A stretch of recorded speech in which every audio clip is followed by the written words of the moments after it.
السلام علیکم everyone, welcome back to the new video. تو بھائی آ چکے ہیں ایک اور نیو ویڈیو کے ساتھ، جس کا ٹائٹل انہوں نے رکھا ہے بھائی 3000 ایئرز آف اسرائیل ورسز فلسطین۔ تو دا کوہستانی کی ویڈیوز دیکھتے ہیں کیسی ہے یہ ویڈیوز۔ تو شروع کرتے ہیں بنا کسی دیری کے۔ ویڈیو کو اچھی لگی تو ویڈیو کو لائک کرو، چینل پہ نئے ہو تو سبسکرائب ضرور کر دینا اور شیئر کر دو اپنے دوستوں کے ساتھ۔ چلو شروع کرتے ہیں۔ فلسطین یہ صرف آج کا مسئلہ نہیں، بلکہ پچھلے 3000 سال سے اس سٹی کو قبضہ کرنے کی لڑائی چل رہی ہے۔ آج سے 3300 سال پہلے اللہ نے موسیٰ علیہ السلام کو حکم دیا کہ بنی اسرائیل یہودی کو ایجپٹ میں فرعون کی غلامی سے نکال کر آزاد کر دو، اور پھر بہت مشکل سے فرعون نے آخر بنی اسرائیل کو آزاد کر دیا، جس کے بعد موسیٰ علیہ السلام بنی اسرائیل کو لے کر فلسطین کے پاس آئے اور کہا کہ اس سٹی پر حملہ کرو، لیکن بنی اسرائیل نے کہا کہ آپ اور آپ کا رب جا کر لڑیں، ہم یہ لڑائی نہیں کرنے والے، جس کی وجہ سے اللہ نے 40 سال تک انہیں اس ڈیزرٹ میں رہنے کی سزا دی، جدھر موسیٰ علیہ السلام پر آسمانی کتاب تورات نازل ہوئی۔ اور اس تورات کے پہلے chapter the book of Genesis میں کلیئرلی لکھا ہے، صاف صاف لکھا ہے کہ یہ علاقہ فلسطین اللہ نے صرف اور صرف ابراہیم علیہ السلام کی اولاد کے لیے رکھا ہے، جس کی وجہ سے آج تک یہ جتنی لڑائیاں چل رہی ہیں یہ اس لیے ہے کیونکہ یہودی یہ کلیم کرتے ہیں کہ تورات کی اس آیت کے مطابق جروسلم اور فلسطین پر صرف اور صرف بنی اسرائیل کا حق ہے، کیونکہ بنی اسرائیل ابراہیم علیہ السلام کی اولاد اسحاق علیہ السلام کی اولاد میں سے ہے، اینڈ اٹ میک سینس، تب تو ان کو ملنا چاہیے۔ لیکن تورات میں لکھا ہے کہ یہ علاقہ ابراہیم علیہ السلام کی اولاد کے لیے، صرف اسحاق علیہ السلام کی اولاد کے لیے نہیں۔ ابراہیم علیہ السلام کے ایک نہیں بلکہ 2 بیٹے تھے، اسحاق اور اسماعیل۔ اسحاق علیہ السلام was the father of بنی اسرائیل، بٹ اسماعیل علیہ السلام کو عربوں کا فادر سمجھا جاتا ہے، اور یہ بات صرف ہم نہیں، ایون یہودی بھی اس بات کو مانتے ہیں۔ تو انہی کی کتاب تورات کے مطابق فلسطین پر صرف اسحاق علیہ السلام کی اولاد کا حق نہیں ہے، بلکہ اسماعیل علیہ السلام کی اولاد عربوں کا بھی حق ہے۔ موسیٰ علیہ السلام کے ساتھ 40 سال ڈیزرٹ میں رہنے کے بعد آخر بنی اسرائیل نے یوشع جاشوا کی لیڈرشپ میں فلسطین کو فتح کر لیا، لیکن کچھ ہی عرصے بعد یہ سٹی ان کے ہاتھ سے دوبارہ نکل گئی، اور پھر اگلے 300 سال تک بنی اسرائیل اس سٹی کو دوبارہ حاصل نہیں کر سکے۔ لیکن 300 سال بعد بنی اسرائیل نے داؤد علیہ السلام کی لیڈرشپ میں اس سٹی جروسلم کو دوبارہ فتح کر لیا، اور ان کے بیٹے سلیمان علیہ السلام نے یہاں پہلی دفعہ اللہ کی عبادت کے لیے ایک مسجد، ایک ٹیمپل بنایا۔ سلیمان علیہ السلام کے بعد یہودیوں نے فلسطین اور جروسلم پر 400 سال تک حکومت کی، لیکن 400 سال بعد بیبلون عراق میں ایک بہت ہی طاقتور امپائر بن چکی تھی، جس کے بادشاہ بخت نصر نے اپنی امپائر کو بڑھانے کے لیے فلسطین پر حملہ کر دیا اور جروسلم کو تباہ و برباد کر دیا، اور اس کے اندر ہزاروں یہودیوں کو شہید بھی کیا، اور اس ٹیمپل کو بھی تباہ کر دیا جو سلیمان علیہ السلام نے بنایا تھا۔ اور جتنے یہودی زندہ بچ گئے تھے ان ساروں کو غلام بنا کر اپنے کیپٹل بیبلون عراق لے گیا، اور 70 سال تک یہودی عراقیوں کی غلامی کرتے رہے۔ لیکن 70 سال بعد عراق پر ایران کے ایک بہت ہی نیک بادشاہ سائرس دا گریٹ نے حملہ کر دیا، جسے ہم ذوالقرنین کے نام سے جانتے ہیں۔ سائرس دا گریٹ نے عراق کی اس حکومت کو فتح کر لیا، اور یہاں جتنے بھی یہودی تھے ان ساروں کو واپس فلسطین بھیجا، اور انہیں فنڈز بھی دیے کہ واپس جا کر سلیمان علیہ السلام کے ٹیمپل کو دوبارہ بنا جو اس سے پہلے تباہ کر دیا گیا تھا۔ جس کے بعد یہودیوں نے پھر فلسطین پر 400 سال تک حکومت کی، لیکن پھر ان پر ایک ایسی حکومت نے حملہ کیا جس نے سارے یہودیوں کو یہاں سے 600 سال تک باہر نکال دیا، The Great Roman Empire، اور بنی اسرائیل پر اتنا ظلم کیا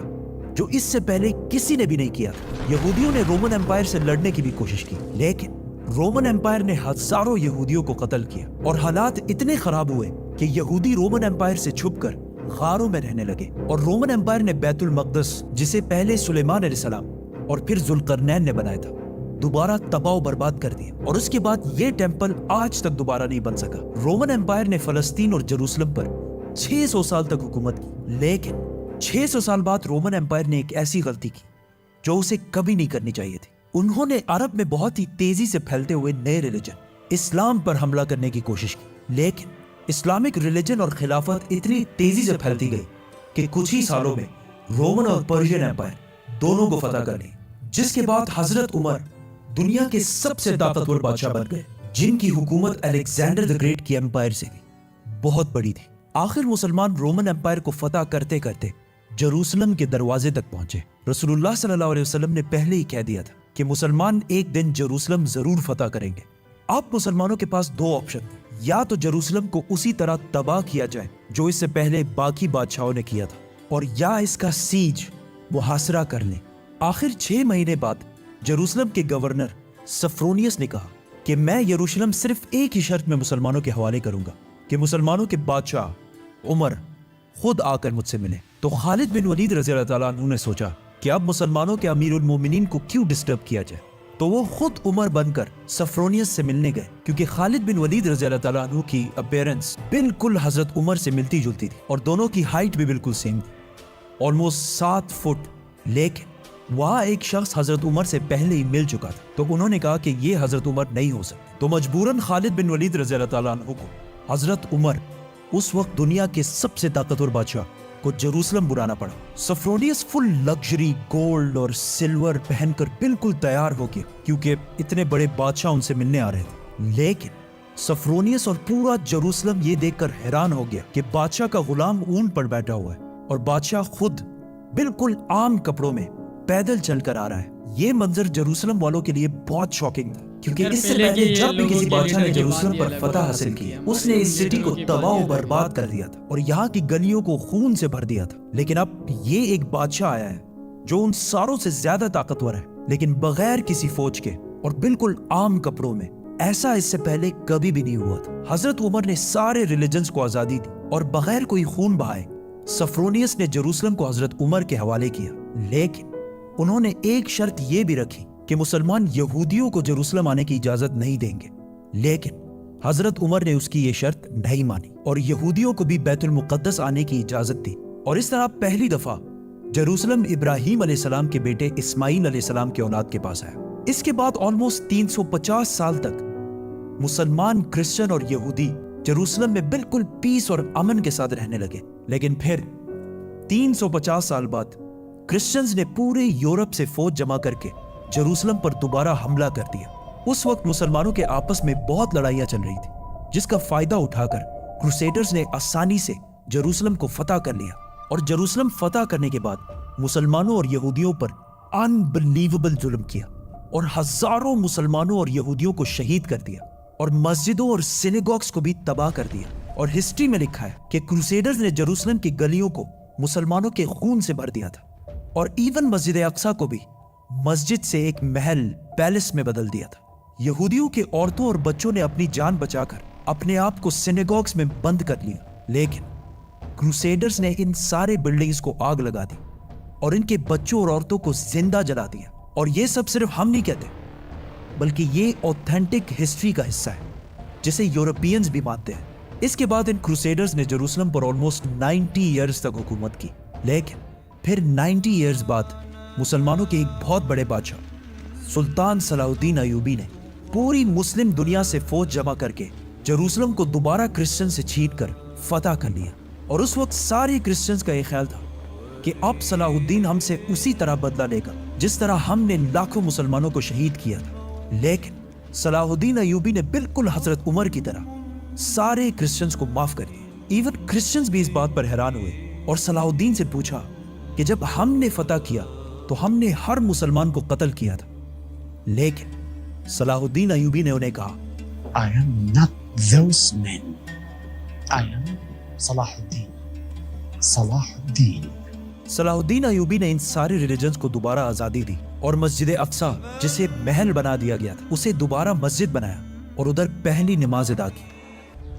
جروسلم کو جب بھی کسی بادشاہ نے فتح کیا ہمیشہ ادھر بہت خون بہایا ہے، سوائے مسلمانوں کے جنہوں نے ہمیشہ بالکل پیس اور امن کے ساتھ اس سٹی کو فتح کیا۔ صلاح الدین ایوبی کے بعد ایک بار پھر سارے ابراہیمک ریلیجنز جروسلم میں بالکل پیس اور امن کے ساتھ 800 سال تک رہے۔ 800 سال۔ لیکن 800 سال بعد اور آج سے 100 سال پہلے جب جروسلم پر آٹومن امپائر کی حکومت تھی تو ورلڈ وار 1 کے بعد عربوں نے برٹش کے ساتھ مل کر عثمانیہ خلافت کو ہمیشہ کے لیے ختم کر دیا کہ ہم عربوں پر یہ ٹرکش لوگ آ کے کیوں حکومت کر رہے ہیں۔ تو اس نیشنلزم کی وجہ سے فلسطین بھی مسلمانوں کے ہاتھ سے نکل گیا، لیکن تھوڑے ہی عرصے پہلے برٹش اور یہودیوں کی آپس میں ڈیل ہو چکی تھی کہ اگر برٹش کو یہ علاقے ملے تو وہ ادھر ایک یہودی سٹیٹ بنائیں گے، اور یہ معاہدہ ہوا کیوں تھا؟ کیونکہ اس سے پہلے یہودی یورپ کے ہر field, business, science, medical, banking, ہر چیز میں بہت سٹرونگ ہو چکے تھے، جس کی وجہ سے یہودی یورپ کے سب سے طاقتور اور رچ کمیونٹی بن گئے۔ تو ان کی سپورٹ حاصل کرنا برٹش کے لیے سب سے ضروری تھا، اور پچھلے 1800 سال سے یہودیوں کے پاس اپنا کوئی بھی ملک نہیں تھا۔ تو ان میں سے کچھ یہودیوں نے زائنزم کی سوچ شروع کی کہ ہمارا یہودیوں کا بھی ایک اپنا ملک ہونا چاہیے، اور اس کے لیے انہوں نے اسی فلسطین کے علاقے کو چنا، اور یہ ملک حاصل کرنے کے لیے انہوں نے ہر طرف سے کوشش شروع کی۔ یہودیوں نے ایون عثمانی خلیفہ سلطان عبد الحمید سے بھی ڈیل کرنے کی کوشش کی، لیکن انہوں نے صاف انکار کر دیا، جس کی وجہ سے یہودیوں کو سمجھ آ گئی کہ اگر اپنا ملک بنانا ہے تو عثمانیہ سلطنت کو ختم کرنا ضروری ہے۔ اور جیسے ہی ورلڈ وار 1 کے بعد آٹومن امپائر ختم ہوئی اور فلسطین آٹومن امپائر سے برٹش کی طرف چلا گیا، تو یہودی پوری دنیا سے اسی سیکرٹ پلان کے تحت فلسطین شفٹ ہونا شروع ہوئے، اور فلسطین کے مسلمانوں سے زمینیں ڈبل ٹرپل پرائس پہ خریدنے لگے، کیونکہ پیسہ تو ان کے پاس بہت تھا۔ برٹش امپائر نے بھی بیلفور ڈیکلیریشن میں یہودیوں کے ایک الگ سٹیٹ ہونے کو سپورٹ کیا، تاکہ ورلڈ وارز میں یہودیوں کا سپورٹ اور پیسے دونوں حاصل کر سکیں۔ اور اسپیشلی ورلڈ وار 2 کے بعد یورپ میں ہٹلر کے یہودیوں پر ظلم کے بعد یہودی اور بھی زیادہ پوری دنیا سے فلسطین میں جمع ہونے لگے، اور فلسطین میں آہستہ آہستہ لڑائیاں بڑھنے لگی، جس کی وجہ سے UN نے ایک فیصلہ سنایا کہ فلسطین کو 3 حصوں میں ڈیوائیڈ کیا جائے گا، ایک حصہ فلسطین، دوسرا اسرائیل، اور تیسرا جیروسلم، جو ان دونوں میں سے کسی کا بھی نہیں ہوگا، بلکہ یہاں UN کی حکومت ہوگی، اور اس میں سب ریلیجنز کو آزادی ہوگی، جس پر عرب ممالک نے اس فیصلے کی سخت مخالفت کی، اور اسرائیل کے آزاد ہونے کے صرف 1 دن بعد اسرائیل پر ہر طرف سے حملہ کر دیا۔ ایجپٹ، جارڈن، سیریا، تینوں کی فوجیں ایک ساتھ اسرائیل میں داخل ہوئی، لیکن بہت ہی بے شرمی سے عرب ممالک یہ جنگ ہار گئے، اور ایک ایسے ملک سے ہارے جو ان سے سائز میں بہت چھوٹا، اور جو اس جنگ سے صرف 1 دن پہلے آزاد ہوا تھا۔ اس ہار کی وجہ سے جو پلان UN نے اس جنگ سے پہلے بتایا تھا، اس کا صرف 40% علاقہ فلسطینیوں کو ملا، اور 60% علاقہ اسرائیل نے فتح کر لیا، اور ایون جیروسلم کی آدھی سٹی کو بھی فتح کر لیا۔ اسرائیل اکیلے یہ جنگ نہیں لڑ رہا تھا، بلکہ اس کے ساتھ پوری دنیا کا سپورٹ بھی تھا، ایون رشیا اور US دونوں کا سپورٹ اسرائیل کے ساتھ تھا۔ اسرائیل نے یہ علاقے فتح کر کے ٹائم بالکل بھی ضائع نہیں کیا، اور 7 لاکھ عربوں کو فلسطین سے باہر نکال دیا، 7 لاکھ، جس کی وجہ سے فلسطین میں آہستہ آہستہ یہودی زیادہ اور عربی کم ہونے لگے۔ اس جیت کے بعد اسرائیل بہت سٹرونگ بن گیا، اور پوری دنیا سے اور بھی زیادہ یہودی اسرائیل میں جمع ہونے لگے۔ اس کے بعد یہودیوں نے اپنے آپ کو عرب کے بالکل سینٹر میں ایک بہت ہی مضبوط حکومت بنا لی تھی، لیکن پھر بھی یہ 2 علاقے ویسٹ بینک اور گازا اسرائیل کے کنٹرول میں نہیں تھے۔ لیکن آج سے آلموسٹ 60 سال پہلے 1967 میں کچھ مس انڈرسٹینڈنگز کی وجہ سے یہاں جنگ ایک بار پھر شروع ہو گئی، اور ایک بار پھر